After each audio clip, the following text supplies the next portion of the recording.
పర్వత శిఖరాలపైన పురాణాలు ఇంకా సజీవంగా ఉన్నాయంటే నమ్ముతారా? అలాంటి ఒక ప్రదేశం ఉంది. ఈరోజు మనం పురాణాలను, ప్రకృతిని, ప్రగాఢమైన ఆధ్యాత్మికతను కలిపే తుంగనాథ్ యాత్రకు వెళ్దాం. పదండి, ఆ శిఖరంపైన దాగి ఉన్న రహస్యాన్ని కలిసి తెలుసుకుందాం. ఓకే, ముందుగా ఈ నంబర్ చూడండి. 3680 మీటర్లు. ఇంతెత్తులో ఉంది తుంగనాథాలయం, గర్వాల్ హిమాలయాల్లో. ఊహించుకోండి, ఆకాశాన్ని తాకుతున్నంత ఎత్తు. అదే దాని గంభీరతకు, ఆ ఏకాంతానికి అసలు కారణం. అవును, నిజం. ప్రపంచంలోనే అత్యంత ఎత్తైన శివాలయం. తుంగనాథ్ గురించి చెప్పాలంటే ముందుగా గుర్తొచ్చేది ఇదే. ఇది కేవలం ఒక ఆలయం కాదు, ఒక అద్భుతం. ఈ ఒక్క విషయం చాలు ఈ ప్రదేశానికున్న ప్రత్యేకతేంటో చెప్పడానికి. సో, ఆకాశంలో ఒక ఆలయం. చాలా బావుంది కదా? ఇంతకీ ఇంత ఎత్తులో ఉండటం వల్ల దాని ప్రాముఖ్యత ఎలా పెరిగింది? అసలు దాని భౌగోళిక విశిష్టత ఏంటో కొంచెం లోతుగా చూద్దాం. తెలుసా, తుంగనాథ్ అనే పేరుకే ఒక అర్థముంది. శిఖరాల అధిపతి అని. Lord of the peaks. ఆ పేరుకు తగ్గట్టే హిమాలయ శిఖరాల మధ్య మహారాజుల గర్వంగా నిలబడి ఉంటుంది. ఓకే, ఇప్పుడు దాని చుట్టూ ఉన్న వాతావరణాన్ని ఊహించుకోండి. ఉత్తరాఖండ్లోని ఘర్వాల్ హిమాలయాలు, దాని చుట్టూ బుగ్యాల్స్ అని పిలిచే పచ్చని మైదానాలు, ఎదురుగా చూస్తే చౌఖంబా, నందాదేవిలాంటి మంచు శిఖరాలు.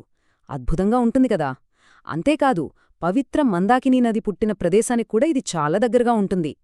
సో, ఇక్కడ మనం అర్థం చేసుకోవాల్సిందేంటంటే, ఈ ఎత్తు అనేది కేవలం ఒక నంబర్ కాదు, అదొక సింబల్, ఒక ఆధ్యాత్మిక ఉన్నతికి ప్రతీక.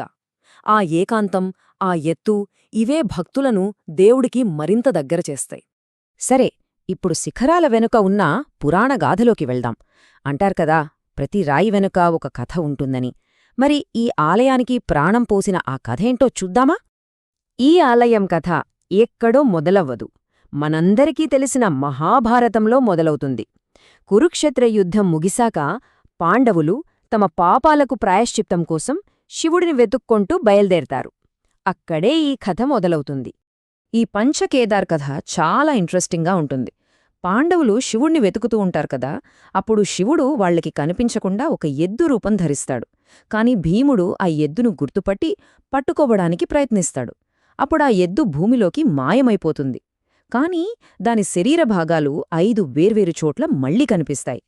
ఆ 5 ప్రదేశాలనే పంచకేదార్ అంటారు. అందులో శివుని చేతులు అంటే బాహువులు కనిపించిన పవిత్ర స్థలమే ఈ తుంగనాథ్. సో, ఈ 5 క్షేత్రాల్ని కలిపి పంచకేదార్ యాత్ర అంటారు. మనకు తెలిసిన కేదార్నాథ్లో శివుని మూపురం కనిపిస్తే, తుంగనాథ్లో చేతులు కనిపిస్తాయి. మిగిలిన భాగాలు రుద్రనాథ్, మధ్యమహేశ్వర్, కల్పేశ్వర్లో వెలిశాయి. అలా ప్రతి క్షేత్రానికి దాని ప్రత్యేకత ఉంది. సారే, పురాణాల నుంచి ఇప్పుడు మనం అసలైన ప్రయాణంలోకొద్దాం. ఈ శిఖరాన్ని చేరుకోవాలంటే ఏం చెయ్యాలి, ఆ యాత్ర ఎలా ఉంటుందో ఇప్పుడు చూద్దాం. ఈ టెంపుల్కి వెళ్లాలంటే చోప్తా అనే అందమైన ప్రదేశం నుండి ట్రెక్ మొదలవుతుంది. పెద్ద కష్టమేం కాదు, జస్ట్ 3.5 కిలోమీటర్లు. దారి కూడా చక్కగా రాళ్లతో వేసుంటుంది. సో, కొత్తగా ట్రెక్కింగ్ చేసేవాళ్ల కూడా పెద్ద ఇబ్బంది ఉండదు. ఓ 2-3 గంటల్లో ఈజీగా వెళ్ళిపోవచ్చు. అయితే ఇక్కడి వాతావరణం మాత్రం ఊహించని విధంగా ఉంటుంది. సమ్మర్లో వెళ్తే చల్లగా, చాలా హాయిగా ఉంటుంది. శరదృతువులో అయితే ఆకాశం నీలంగా, క్లియర్గా ఉండి వ్యూస్ అద్భుతంగా ఉంటాయి. కానీ వింటర్లో మాత్రం పరిస్థితి వేరు. హెవీ స్నోఫాల్తో ఈ ప్రాంతం మొత్తం మంచు దుప్పటి కప్పేసుకుంటుంది. అంటే ఒకే ప్రదేశం ఏడాదిలో 2 రకాలుగా కనిపిస్తుందన్నమాట. మే నుంచి అక్టోబర్ వరకు యాత్రికులతో సందడిగా, పచ్చని మైదానాలతో కళకళలాడుతూ ఉంటుంది. అదే నవంబర్ నుంచి ఏప్రిల్ వరకు ఆలయం మూసేసి అంతా మంచులో కూరుకుపోయి పూర్తి నిశ్శబ్దం, ప్రశాంతమైన ఏకాంతం. సందడి, నిశ్శబ్దం, ఈ రెండూ ఇక్కడ ఒకదాని తర్వాత ఒకటి వస్తుంటాయి. తుంగనాథ్ వెళ్ళినప్పుడు యాత్రని అక్కడితో ఆపరు చాలామంది. ఆలయానికి కొంచెం పైకెళ్తే చంద్రశిల అనే ఒక శిఖరం ఉంటుంది. దీన్నే మూన్ రాక్ అని కూడా అంటారు. అక్కడ్నుంచి కనిపించే 360 డిగ్రీ హిమాలయన్ వ్యూ ఉందే, అదొక లైఫ్ టైం ఎక్స్పీరియన్స్. ఓకే, ఇప్పుడు ఈ ఆలయం వెనుక ఉన్న చరిత్రను చూద్దాం. రాతిలో నిలిచిన వారసత్వం. అంటే మనం చూసే ప్రతి రాయి వెనుక కొన్ని వందల ఏళ్ల కథ దాగి ఉంది. ఏంటా కథ? దాని సాంస్కృతిక ప్రాముఖ్యత ఏంటో ఇప్పుడు తెలుసుకుందాం. ఈ టెంపుల్ హిస్టరీ వేల ఏళ్ల నాటిది. దీని ఆధ్యాత్మిక మూలాలు మనకు మహాభారతంలోనే కనిపిస్తాయి. ఇక ఇప్పుడు మనం చూస్తున్న ఈ రాతి కట్టడాన్ని క్రీస్తు శకం 8వ శతాబ్దంలో ఆదిశంకరాచార్యులు యాత్రామార్గాలను పునరుద్ధరించినప్పుడు కట్టి ఉంటాలని నమ్ముతారు. ఆ తర్వాత కత్యూరి రాజులు కూడా ఈ ఆలయాన్ని బాగా ఆదరించారు. ఈ టెంపుల్ ఆర్కిటెక్చర్ గురించి ఎంత చెప్పినా తక్కువే. ఇదొక ఇంజనీరింగ్ మార్వెల్. నగర శైలిలో కట్టారు.